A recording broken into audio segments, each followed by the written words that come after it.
Assalamualaikum warahmatullahi wabarakatuh. Kami dari kelompok 1 di sini kami akan menjelaskan terkait dengan siklus Polybius.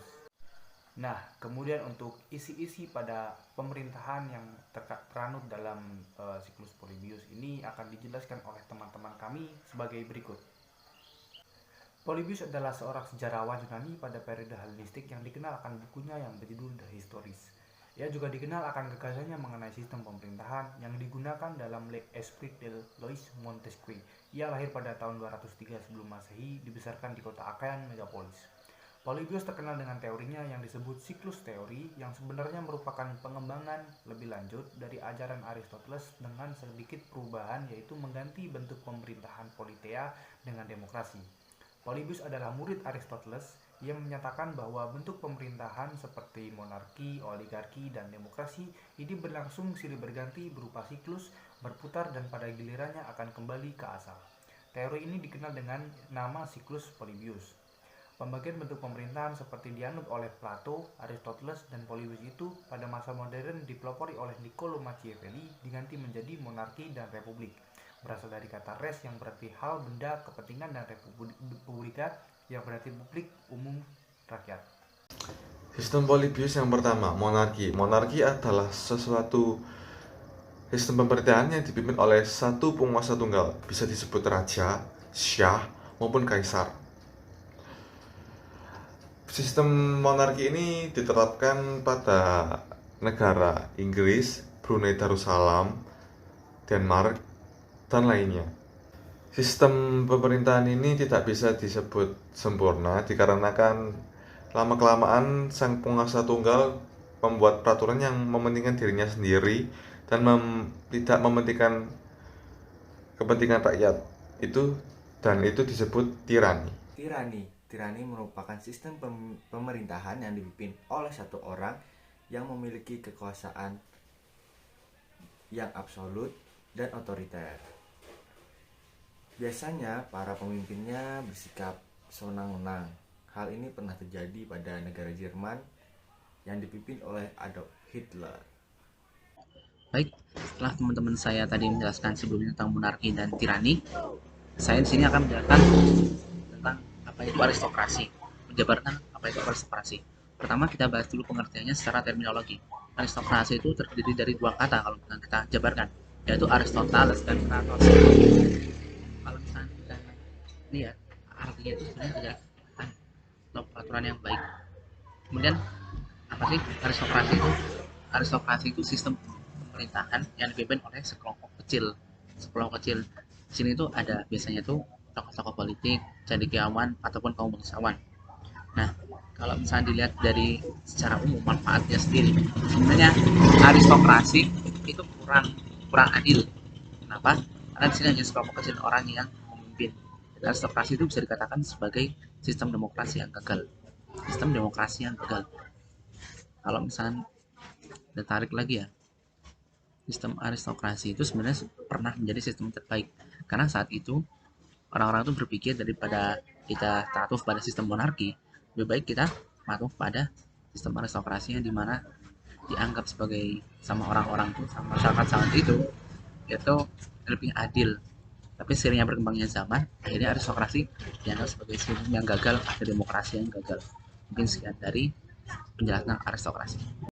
Selanjutnya adalah oligarki. Oligarki merupakan bentuk pemerintahan yang menegaskan bahwa kekuasaan hanya berada pada tangan kaum elit dari masyarakat itu sendiri. Nah, baik dibedakan dari kekayaan, keluarga, maupun militer. Istilah oligarki sendiri berasal dari bahasa Yunani, dari kata oligon dan arko. Oligon sendiri artinya sedikit dan arko artinya memerintah. Pada perkembangannya sendiri, bentuk pemerintahan oligarki ini tidak dirasakan adanya keadilan. Karena itu tadi, kekuasaan hanya dipegang oleh kaum elit politik dan hanya mementingkan kepentingan pribadi dan golongannya sendiri. Oleh karena itu tadi, muncullah pemberontakan dari rakyat untuk mengambil alih kekuasaan, dan pemerintahan pun dipegang oleh rakyat dan untuk kepentingan rakyat itu sendiri. Pada contoh nyata di Indonesia sendiri pernah terjadi sistem oligarki pada masa Orde Baru, yakni kekuasaan hanya dipegang oleh golongan kaum elit politik dari Presiden kita nomor 2 yaitu Pak Soeharto. Dan keadilan hanya dirasakan oleh kaum-kaum elit politik saja. Rakyat yang menengah ke bawah itu tidak merasakan adanya keadilan. Maka muncullah pemberontakan dari masyarakat untuk menurunkan jabatan dari presiden kita pada saat itu secara paksa dan akhirnya merubah sistem tersebut menjadi demokrasi. Selanjutnya adalah demokrasi. Demokrasi berasal dari bahasa Yunani kuno pada abad ke-5 sebelum Masehi. Demokrasi berasal dari kata demos dan kratos. Demos artinya rakyat dan kratos artinya pemerintahan. Sehingga dapat diartikan demokrasi merupakan pemerintahan rakyat atau biasa dikenal oleh pemerintahan dari rakyat, oleh rakyat, dan untuk rakyat. Demokrasi ini sendiri merupakan bentuk pemerintahan yang menegaskan bahwa kekuasaan berada pada sejumlah besar rakyat yang diperuntukkan untuk kepentingan semua orang. Di Indonesia sendiri, contoh dari demokrasi adalah peristiwa pemilihan umum presiden yang dipilih oleh rakyat secara langsung. Namun, seiring berjalannya waktu, pada perkembangannya demokrasi ini terjadi banyak penyimpangan, sebagaimana contohnya banyak terjadi kasus-kasus korupsi dan banyaknya penegak hukum yang tidak berintegritas, dan pada akhirnya instabilitas politik dari demokrasi berubah menjadi oklokrasi. Oklokrasi dapat terjadi apabila dalam suatu negara dalam keadaan anarkis. Masa pemerintahannya didapatkan secara ilegal dan para penguasanya menggunakan senjata untuk menakuti masyarakatnya. Hal ini pernah terjadi pada Amerika Serikat pada tahun 1930, di mana Amerika Serikat hampir masuk dalam kategori ini karena keluarga mafia menguasai negara secara ilegal dan inkonstitusional, melakukan banyak kejahatan seperti suap dan korupsi. Sekian dari saya, terima kasih. Setelah tadi teman-teman semuanya menjelaskan tentang semua sistem Polybius, sekarang saya akan menjelaskan tentang kembalinya lagi jadi sistem monarki. Saat tadi monarki sampai akhirnya berujung berubah jadi oklokrasi dan sekarang kembali lagi menjadi monarki.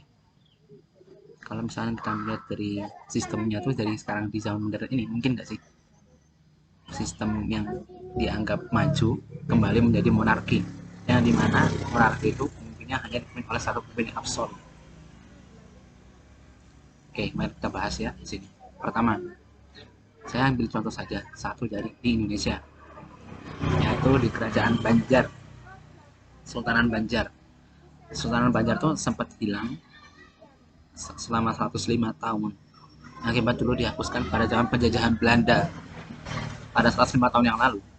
Kemudian kembali lagi pada tahun 2010 yang diangkat sebagai sultannya yaitu Khairul Saleh. Dan banyak lagi beberapa kesultanan-kesultanan negara-negara Asia juga yang muncul. Salah satunya di Kamboja. Itu kan kembali mengangkat Norodom Sihanouk menjadi raja, walaupun sebelumnya pernah dia itu diturunkan.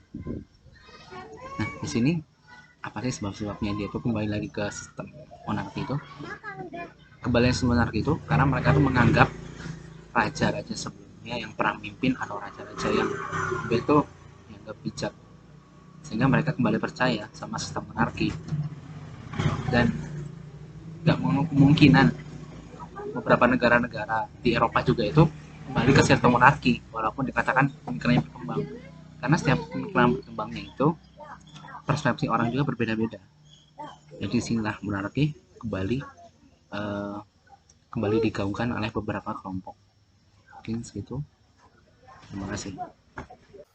Berdasarkan dari penjelasan teman-teman kami tadi, dapat ditarik kesimpulan bahwasanya teori siklus Polybius ini adalah suatu siklus yang mana menjelaskan berdiri hingga runtuhnya suatu tatanan pemerintahan. Beberapa aspek yang mempengaruhi runtuhnya tersebut tercermin seperti halnya pada pemerintahan monarki yang menjalankan pemerintahannya hanya untuk kepentingan suatu golongan saja. Demikian penjelasan singkat kami mengenai siklus Polybius. Kami menyadari masih banyak kekurangan dalam penyampaian. Akhir kata, Kami ucapkan sekian terima kasih dan wassalamualaikum warahmatullahi wabarakatuh.